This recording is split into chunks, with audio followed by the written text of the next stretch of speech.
I can tell you the exact moment my life split cleanly into before and after. And no, it wasn't the moment the CEO's son, Brandon, laughed in my face. It wasn't even the moment he mocked the one thing in my life I was quietly proud of. It was the moment after I smiled. Because that smile meant I had finally made a decision. My name is Holly. I'm 38. I drive a 12-year-old Toyota with a misfiring cylinder and a bumper held together by optimism.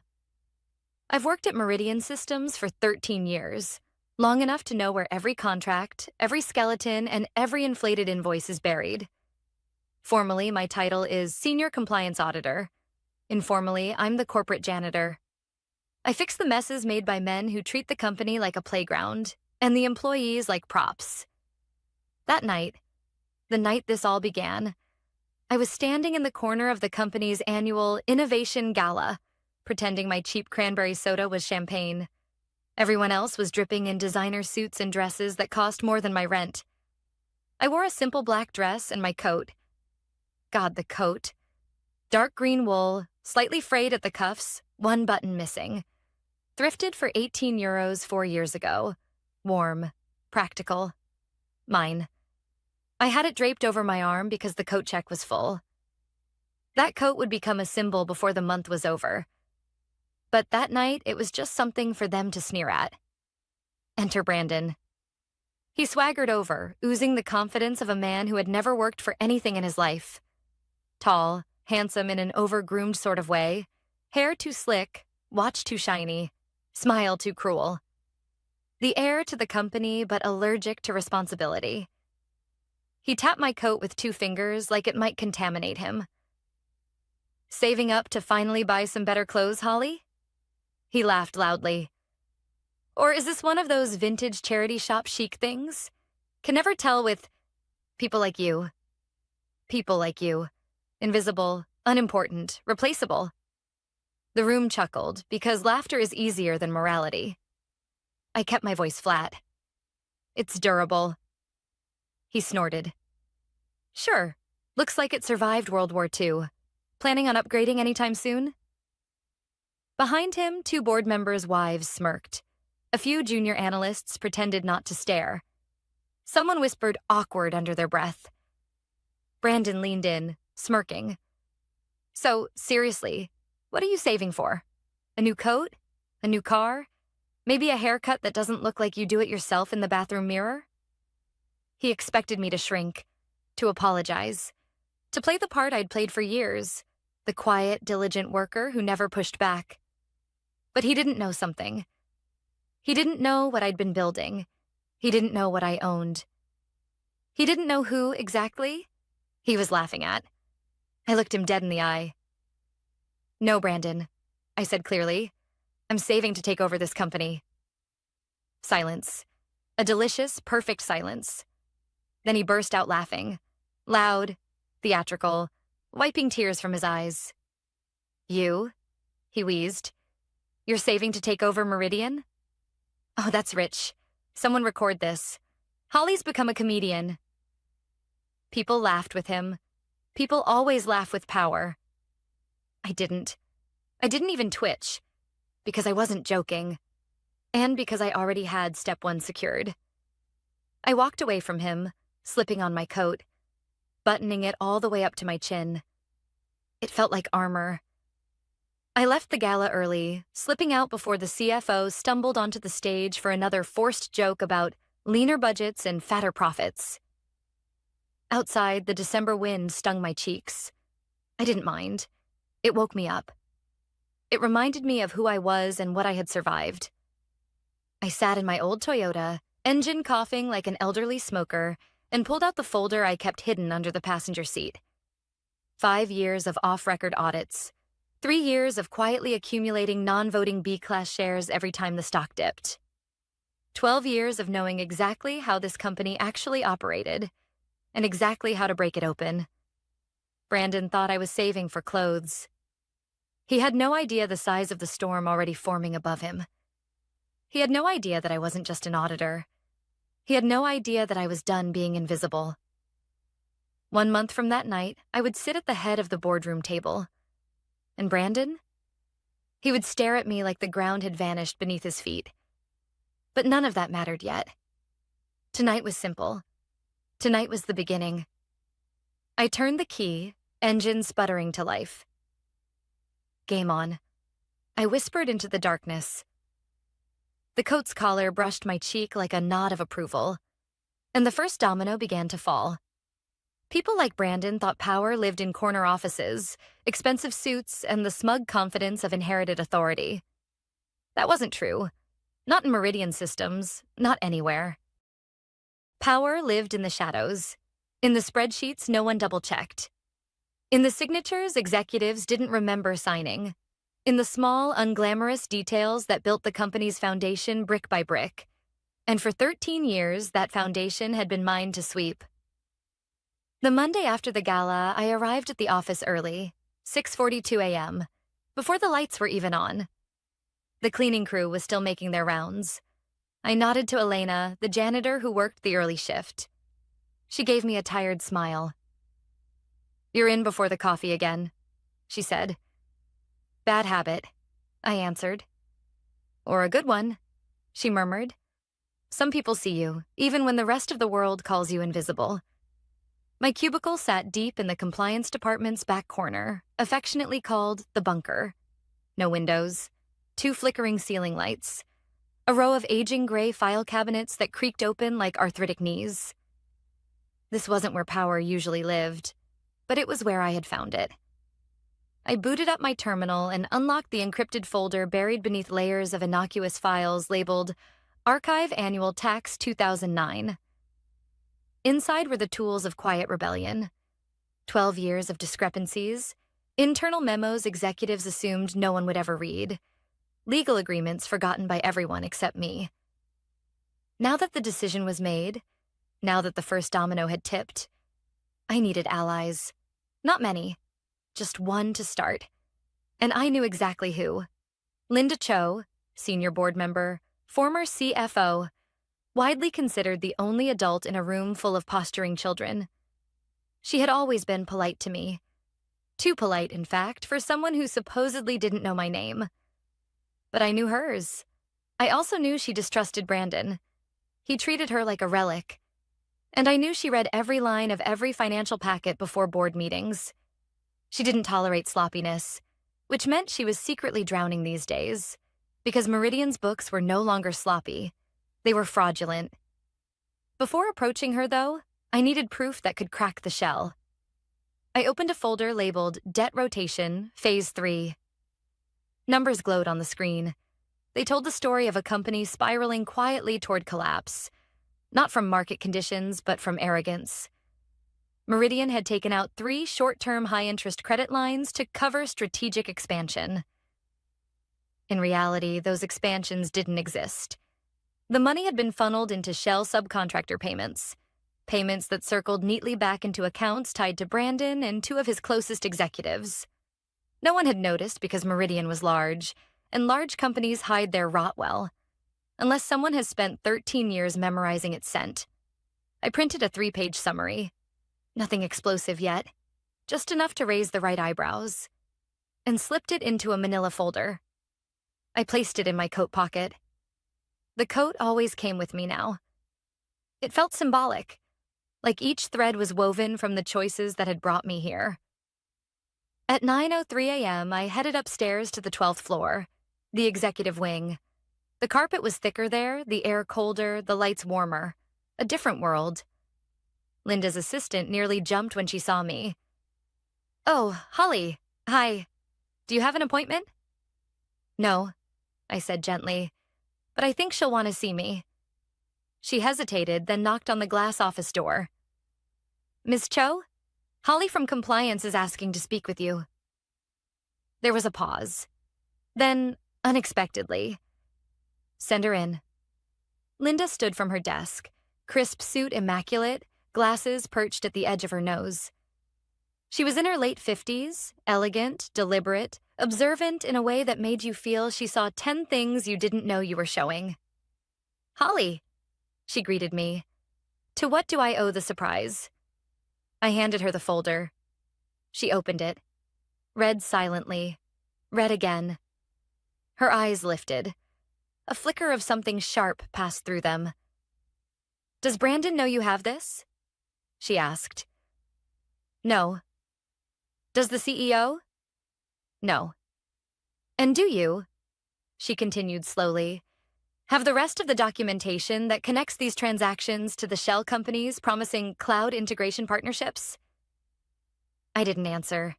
I didn't need to. She closed the folder.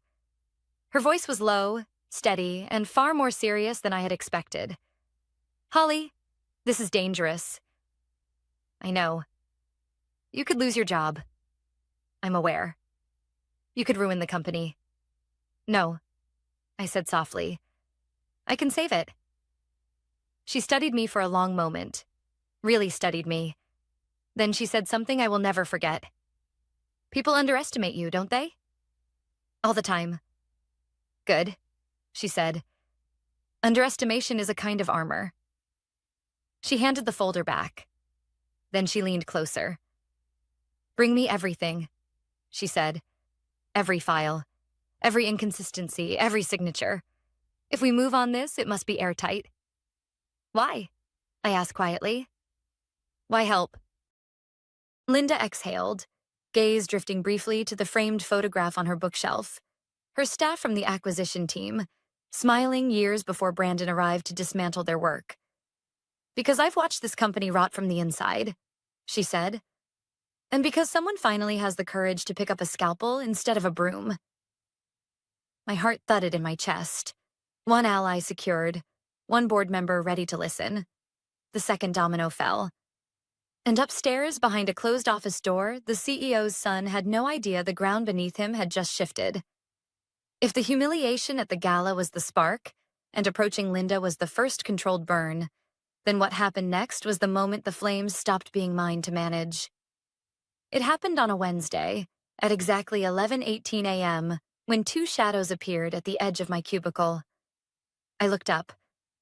Stephen Hart, head of corporate legal, stood in front of me with the expression of a man who already believed he had won. Behind him was Maya, the youngest compliance officer, bright, earnest, and still naive enough to believe Meridian's executives cared about law and ethics. "Holly," Stephen said, silk smooth. "We need a word." I closed my laptop slowly, as if it were fragile. "Of course. What's going on?" He lifted a printout, rows of timestamps in crisp black ink. "We've noticed unusual access patterns coming from your terminal. Restricted archives. Files that haven't been touched in years. Care to explain?" My pulse didn't spike. It steadied, became quieter, like a predator waiting. "I've been preparing an internal audit for Q1, I said evenly. "Historical data is relevant." "Interesting," he replied, lifting an eyebrow. "Because the CEO says he didn't request such a report. He requested a risk assessment. That requires context." Maya shifted uncomfortably. She wasn't used to this tone from Stephen. Quiet accusation wrapped in practiced cordiality. "We'll need your laptop," Stephen said. There it was, the real move. "For what purpose?" I asked. "A forensic scan," he replied. "Routine." It was not routine. It was the corporate equivalent of an invasive medical exam. If they found my encrypted files, if they even suspected I had built a private archive, my plan would crumble.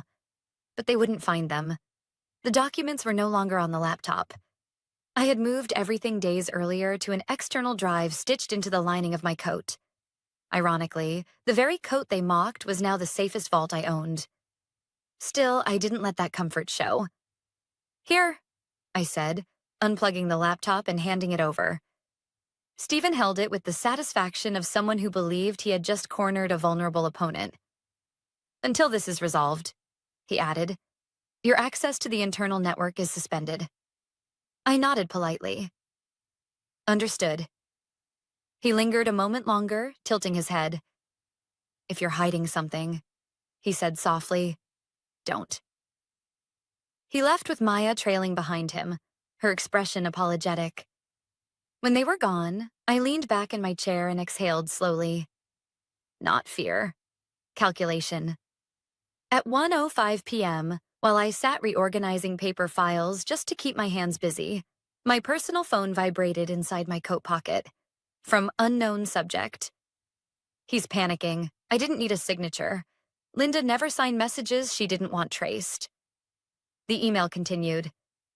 He thinks someone is leaking internal financials. He's blaming Brandon. Auditors are coming tomorrow. Do you have enough? Enough? I had enough to collapse the entire executive suite. But collapse wasn't the goal. Control was. I typed back, yes. But timing matters. The board needs a full pattern, not fragments. Her reply came seconds later. Tomorrow, 6 p.m. Bring everything. I tucked the phone away and tried to refocus. That was when Maya appeared again, clutching a coffee so tightly the paper cup bent. Can I talk to you? She whispered. I motioned for her to sit. She didn't. She leaned over my desk instead. I don't think Stephen is being straight with you, she said, voice cracking around the edges. He told me to pull your last 6 months of access logs, not just last week. My stomach didn't drop, but something inside tightened. 6 months was deep. Too deep. And? I asked calmly.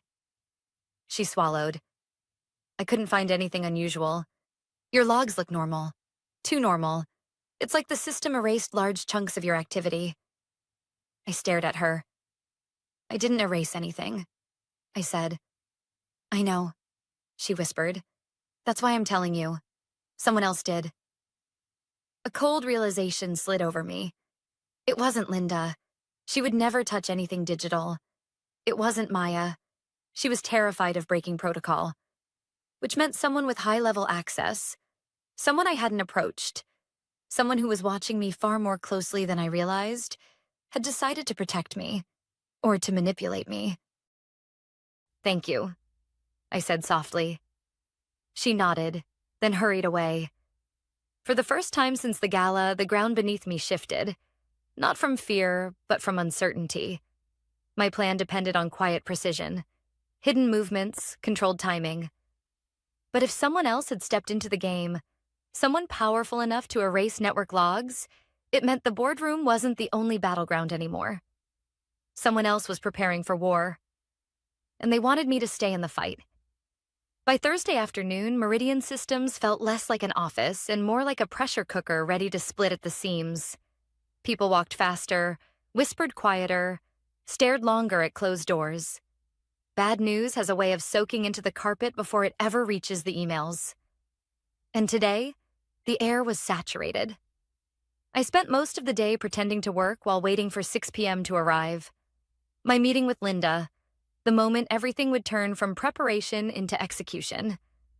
But with my laptop confiscated and my access suspended, all I could do was sort old files and act as though nothing inside me was vibrating like a live wire.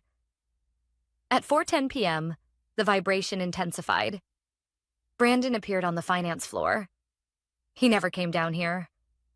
The closest he usually got was the executive elevator above us, as if the air on our level was too humble to be breathed. But today he marched into the department, face flushed, tie crooked, phone in his hand like a weapon he didn't know how to use. "Where's Holly?" he barked. Every head turned toward me. I didn't stand. I didn't even look surprised.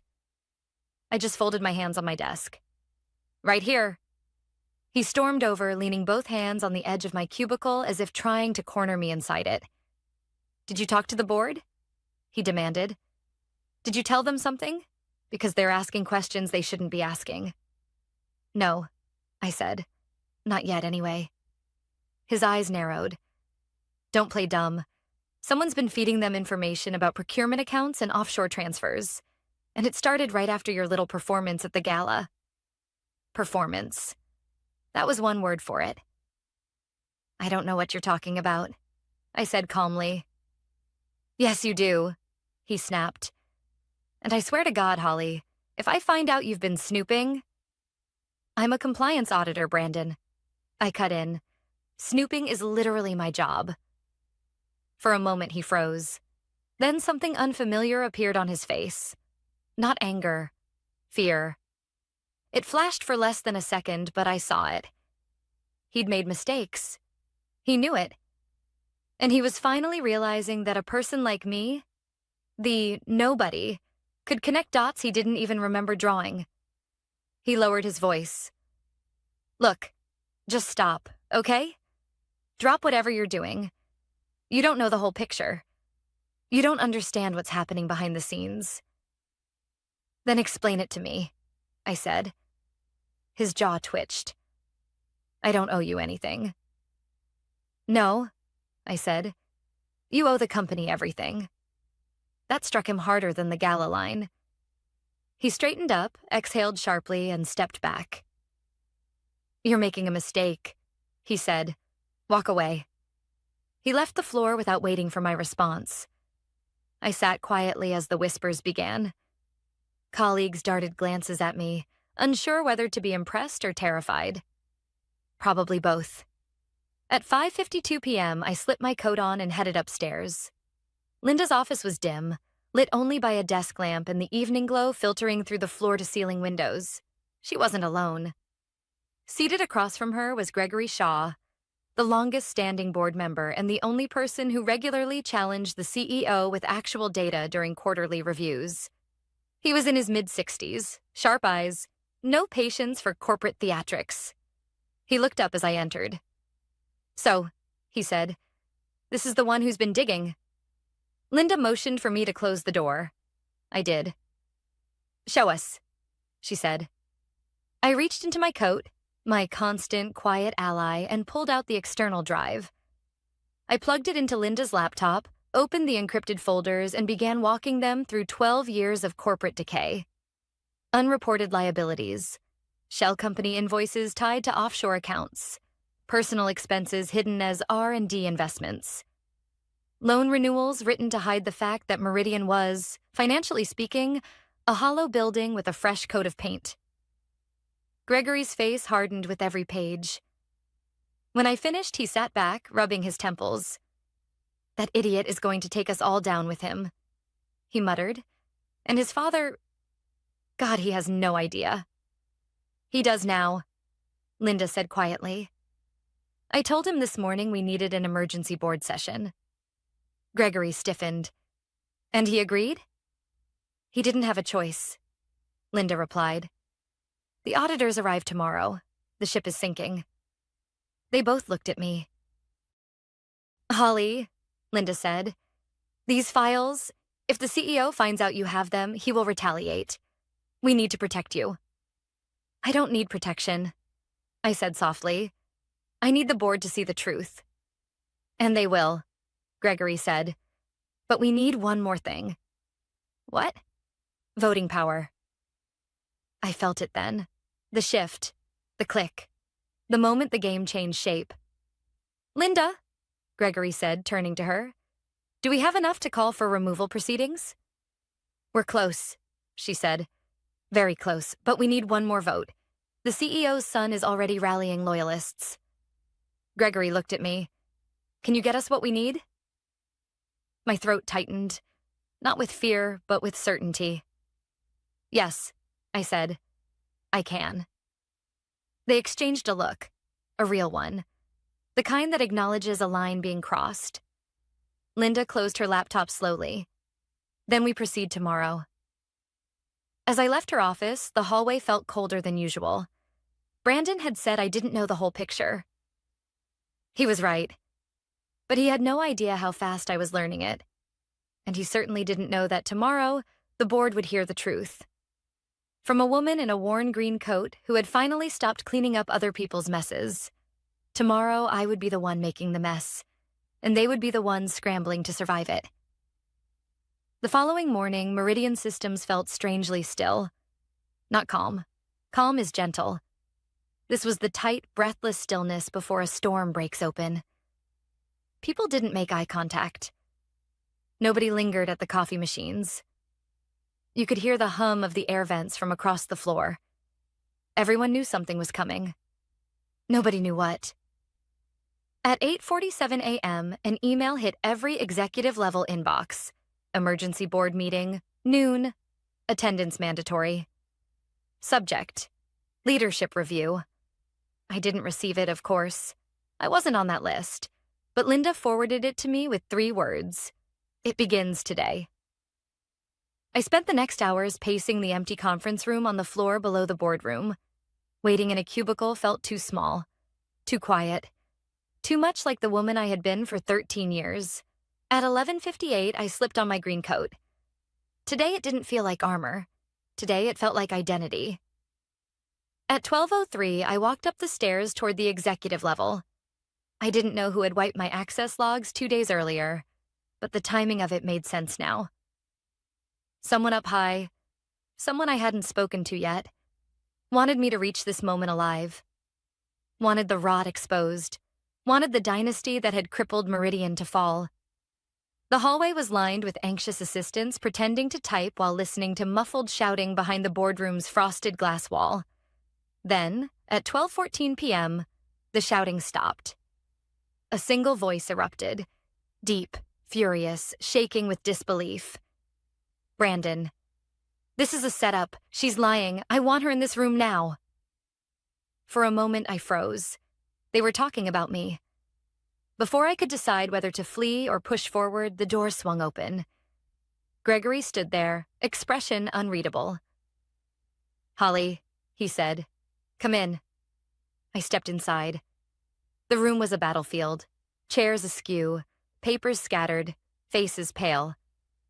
Even the CEO, normally a man carved out of smug confidence, looked like someone had kicked the ground out from under him. And Brandon. He was red-faced, panting, pointing at me as I walked to the center of the room. "She's the leak," he shouted. "She's been digging into accounts she had no reason to touch. She's sabotaging us." I looked at him, not angry, not afraid, just tired of the lies. "Show me where I lied," I said calmly. Silence rippled outward like a wave. Linda spoke next. "Holly has provided documentation for every claim she made, transaction histories, internal memos, contract renewals signed under false pretenses." The CEO slammed his hand on the table. "That documentation could be fabricated." "It's not," Gregory said. "We had it cross-checked by an outside auditor last night." That was news to me. So that was who erased my logs. Someone outside the company. Someone they trusted more than themselves. The CEO's composure finally cracked. "You little," he started. But I cut him off. "For 13 years," I said softly, "I cleaned up your mistakes. I covered the holes you drilled into the foundation of this company. I stayed quiet. I stayed loyal. And you never noticed me. Not until I noticed the truth." I pulled the folder from my coat and set it on the table. "These are the accounts tied to your offshore subsidiaries. These are the R&D invoices used to finance your son's personal projects. These are the internal audits you suppressed. And these," I tapped the stack, "are the loan obligations due next quarter that you have no way to pay." The CEO looked like he had forgotten how to breathe. Brandon leaned forward, voice trembling. "You don't understand the business, Holly. You don't understand what you're doing." "I understand perfectly," I said. "This company is dying, not because of the market, because of you." Gregory cleared his throat. "We've taken a preliminary vote. We need one more signer to finalize removal proceedings." The CEO straightened, desperate. "You can't do this. My father built this company. I am Meridian. You need me." "No," Linda said quietly. "We need honesty." Her voice carried more weight than shouting ever could. The final board member raised her hand. A signature was added. It was done. The CEO sank into his chair, looking smaller than I'd ever seen him. Security was called. He didn't fight. Brandon did, at least verbally. But it didn't matter. As they escorted them out, Brandon turned back to glare at me. "This isn't over," he spat. I didn't answer. Sometimes silence is the sharpest blade. When the door finally closed, the boardroom felt like a different place. The tension dissolved into something softer. Tired relief. The kind that comes only after truth has finally broken the surface. Gregory adjusted his glasses. Now comes the hard part. We need leadership. He looked at Linda. She shook her head gently. Not me. Then her eyes found mine. Gregory followed her gaze. Holly, he said slowly, you know the numbers better than anyone. You understand the dangers. You know how to rebuild. No one laughed. No one doubted. No one said I was too quiet or too plain or too small. They saw me. Really saw me. I'll take the interim role, I said. But we do this differently. No more secrets. No more vanity projects. No more treating employees like disposable parts. Agreed, Gregory said. When the meeting ended, I walked back through the halls that had once felt too big for me. People stared, not with confusion this time, but with something like hope. At my new office, I hung my green coat on the back of the door. The missing button, the frayed cuffs, the symbol no one understood. I sat in the chair at the head of the table. Shall we begin? I whispered. And for the first time in my life, the room answered me with silence that felt like respect, not erasure. A month ago, Brandon laughed at my coat. Today, it hung behind the CEO's desk.